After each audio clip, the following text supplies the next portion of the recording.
Avoir un cancer, c'est très difficile à l'annoncer, aussi bien à ses proches qu'aussi bien qu'à ses collègues de travail ou quand on est une personnalité connue comme Clémentine Célarié, de l'annoncer à la presse. Et c'est ce qu'elle a fait. Elle ne l'a pas annoncé durant les 2 premières années et c'est quand elle s'est sentie quasiment, si pas guérie, mais quasiment avec le gros du cancer derrière elle qu'elle l'a annoncé via son livre. En effet, si son cancer date de 2019, c'est en novembre 2021 dans son livre Les mots défendus qu'elle explique que cette maladie est systématiquement associée à la mort.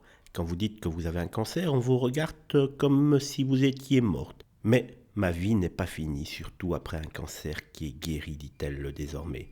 Je dirais même qu'elle recommence sur les chapeaux de roue, souriait-elle il y a quelques semaines. Elle a bien repris le chemin des plateaux de tournage, puisqu'après un documentaire sur Joséphine Baker, elle va tenir l'un des rôles principaux dans la nouvelle série de TF1, Les Randonneuses, diffusée à partir du 15 mai prochain. Et complexité de son rôle dans Les Randonneuses, elle interprète un personnage qui est atteint d'un cancer, ce qui la pousse à gravir un sommet avec 5 autres femmes également malades. Avec mes copines comédiennes et le réalisateur Frédéric Bert, qui nous a entourés de toute sa tendresse. Ce tournage a été pour tout le monde un engagement total, dit-elle.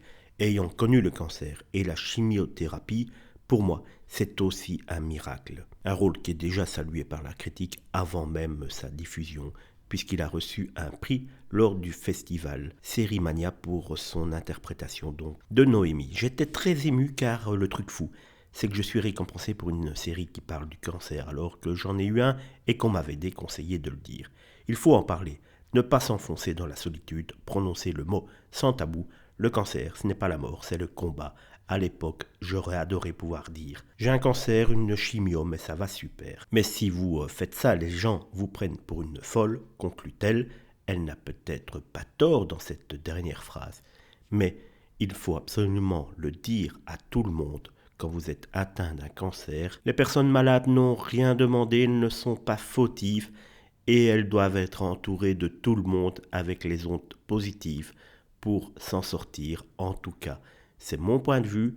N'hésitez pas à nous dire en commentaire si vous avez été malade, si vous l'avez dit auprès de vous ou si vous l'avez plutôt tué et les raisons pour lesquelles vous avez opté pour une ou l'autre solution.